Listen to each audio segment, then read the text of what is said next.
Hello, this is the Bible in Fewer Words. We are Carol and Steve Wells. This is episode 19, Genesis chapter 38. Hi, Steve. Hi, Carol. So we are in chapter 38, and it's not like the one we just left. No, this is an unusual chapter. It sort of seems a little bit out of place. This is going to be about Judah, who is one of the sons of Jacob. Jacob and Leah. Jacob and Leah. It was their fourth son. Okay. So one of the older boys. Mm-hmm. And in the previous episode, we had also the sons of Jacob. And all of them. They weren't getting along very well. No. There's one of them that they particularly didn't like, whose name was Joseph, who was Jacob's favorite son. Yes. And he knew he was pretty special. Uh-huh. And he had this cool coat, and it ended up that the brothers decided, we're just going to get rid of him. So they did. Okay. Good for them, maybe. And so Jacob thinks his son's dead. And now this chapter is going to be about Judah. Okay. At about that time, Judah had sex with a Canaanite woman, the daughter of Shuah, which resulted in 3 sons, Onan, and Shelah. So, do you think these Judah and the nameless wife got married? I think so, because later on they do talk about her being his wife. Okay. So I don't like that she's not named. She's not named, and we don't know if she had any daughters, but she did have 3 sons. All right. Judah selected a wife for whose name was Tamar. Was wicked in God's sight, and God killed him. Huh. Yeah. I wonder what he did. Yeah. No one knows. It's really a puzzle, because what I have here is what is in the Bible. There's nothing more. Okay, that's just a short little paragraph. He was there. wicked and God killed him. That's all it says. In God's sight. So God must have seen it. I guess so. Whatever it was that he did. You want to go on? Sure. Judah said to Onan, go have sex with your dead brother's wife. Oh, okay, let's stop there. Why would Judah ask his son number 2 to do that? Well, it was a very common thing at the time, mm-hmm. and Onan would have known what he was supposed to do. Like you just are born knowing that if my brother dies... He would have been told. It was a part of their culture. Okay. It's called Levirate marriage, and it's something that is explained later in the Bible. Anytime a man dies before he has a son, it's the duty of the nearest male relative to impregnate the widow. Okay. And if he impregnates the widow and the widow has a girl, what happens? Nothing. That doesn't count. It has to be a boy. Okay. Because it's the oldest son that's going to inherit everything. So he's going to inherit everything from his dad. Yeah, when it's son to son to son. Oldest son to oldest son to oldest son, and that's the way it works. Okay. So you have to have an oldest son. If a man dies without having an oldest son, it's a really sad thing. It's like the worst thing that can happen to a guy is to not have a son. All right, but I just had a thought. Okay. What if it was Onan's who died? He's not the oldest, so would that rule still apply? That somebody would have to... I need to check on that. Okay. It definitely is a thing when the oldest son dies. I think it's also true for the other second oldest and other males. A male has to have a son, and his family has to help him out. But it's especially true for the oldest son. Okay. So Onan did as he was told, but while doing so, he spilt his seed on the ground. So God killed him too. Right. Yeah, okay, so that's crazy. 2 down, 1 to go. I guess so. Maybe they're not going to get a male son. Maybe not. No, it's going to take some work. It's going to take some effort here. A lot of it is because God's killing the guys that have to do it, right? We have two deaths here. Mm-hmm. God killed them. Yeah. Yeah. So I've heard of the sin of Onan. Yes, the sin of Onan. Uh-huh. Many times Catholics, when they go to confession, will say, "Bless me, Father, for I have sinned."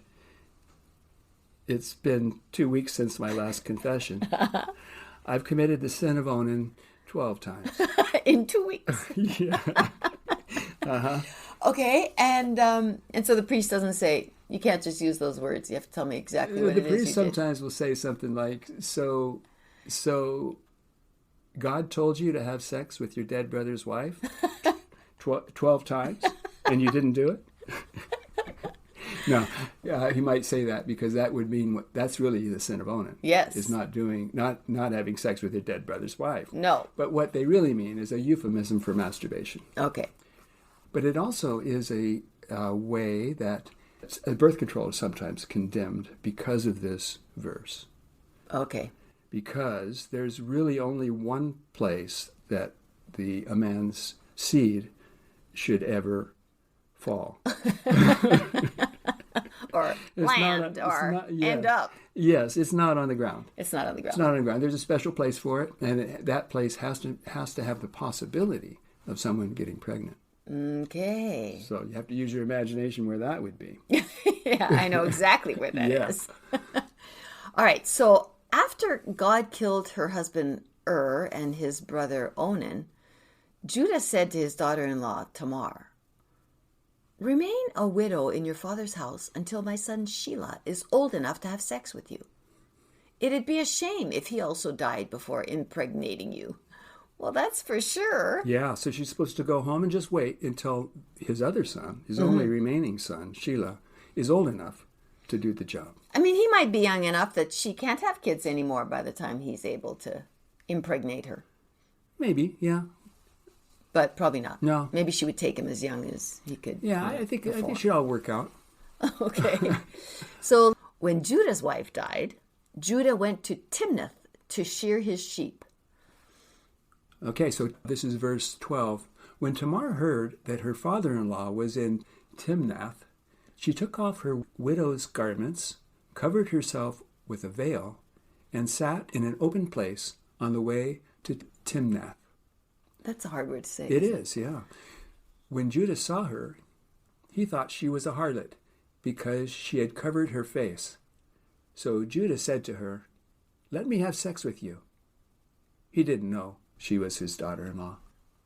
Again, the mistaken sex thing. Yeah, it happens a lot. Yeah, another time. Yeah. I'm having sex with someone I don't know who it is. How many times has that happened in Genesis? I don't know. But I have another thing to say here. She's probably been out of her house for a while. I mean, living with her dad, waiting for Shelah to get old enough. Yes. So she might look different. And she's wearing a veil. Yeah, okay, but it still seems pretty unlikely. Yeah, she's going to wear the veil during sex. How many times do people have sex with people that they know and not know it? Yeah, it's too often in the Bible. Okay, and she said, "What will you give me to have sex with you?" Judah said, "I'll give you a young goat." Tamar asked for Judah's seal, bracelets, and staff as a deposit until he sent the goat. Judah gave them to Tamar, and then he had sex with her. Okay, that's quite a transaction they got going on there. So she doesn't trust that he's going to send her the goat, so she said, give me a deposit. A little collateral there. Yeah. Okay, so a seal, bracelet, and a staff. Mm-hmm. A few months later, someone said to Judah, "Tamar, your daughter-in-law, has played the harlot and is with child by whoredom." Okay, so she's with child. Yeah. So she's with his child. Yes.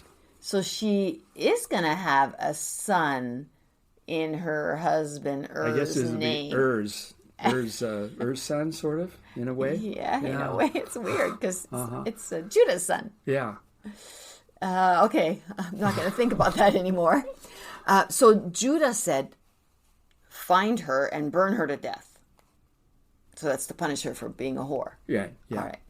When Tamar was found and was brought to Judah, she said, "I had sex with a man who gave me this seal, bracelets, and this staff." And then Judah recognized them and said, "Oops." He didn't say oops. He said, "She is more righteous than I because I didn't make my son Shelah have sex with her." Okay, so Judah is saying, I probably should have had Shelah have sex with her. Right. Why do you think he didn't do that?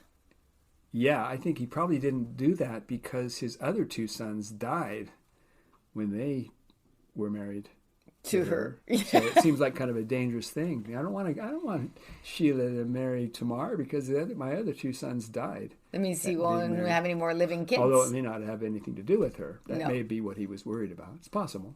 Okay. So Tamar later gave birth to twin boys, Pharez and Zerah. Yeah, how often does that happen in the Bible? It's a lot. A lot. So these twins were the result of Judah and Tamar's little thing there. Yeah. Uh-huh. And so he's the father Yeah. of these two. That's He's right. not the grandfather. This could be I am my own grandpa. Not really. He had sex with his daughter-in-law, and it resulted in these two twins. Yes. I mean, I guess he did that duty, the Levirate Yeah, duty. he did. I guess a father-in-law can do that. Any man in that And there's family. nothing in here that acts like where he did anything wrong with that. So, when the twins were delivered, the midwife put a scarlet thread on Zerah's finger, saying, "This is the one who came out first." But Zerah drew back his hand. Okay, I'm confused now. Well, it was the job of the midwife to make sure they're twin boys. Mm-hmm. So we need to find out which one is the firstborn. That's very important. Okay, so one's born, One and she was puts him coming in, out. in the red basket. He stuck his hand out. And so she put a red thread around his hand. Now we know that's the one. That's the firstborn. Except then he withdrew His hand. His hand, and I guess the rest of his body. I don't know, somehow. So you mean his hand is sticking out of the uterus? Yes. And then she puts a string on, he pulls Yeah. it back in? Uh-huh. That's not possible. No, it's not. But that's what happened. Okay. And then he somehow climbed back in again. And then Because it's a nice warm home. that Yeah. little- And then Pharez came out first. Okay, well, that's a crazy story, but I'll just go with it for now. Okay. So the guy with the Zerah had the little red thread, scarlet yeah. thread. But Pharez came out first, so he's the firstborn. Okay. And after Pharez came out, then Zerah came out with the scarlet thread on his finger. Yeah. Oh, it's his finger, not his hand. Yeah. That would really be hard to tie Yes, this thing on and a a little little teeny baby's finger. But it happened. I guess it did. It says here. Yeah. And Pharez is important because he ends up being the ancestor of David and also of Jesus, according to the book of Matthew. Really? Yeah. And so he also would be the one, kind of the firstborn, right? The only son that's left. It's not really the firstborn because Shelah's kicking around somewhere. Yes. So I'm not sure about that, but he ended up being important at least because of his descendants. His line ended up resulting After him. in King David, Solomon, and also Jesus. Oh. And Judah became the most important son of, or at least, well, it's kind of debatable, but the kingdom of Judah is named after him. Okay, well, this has been an exciting episode. Yes, it has. Thanks for sharing it with me. Sure. And thanks for sticking with us, folks. We'll see you next time. Okay, bye-bye.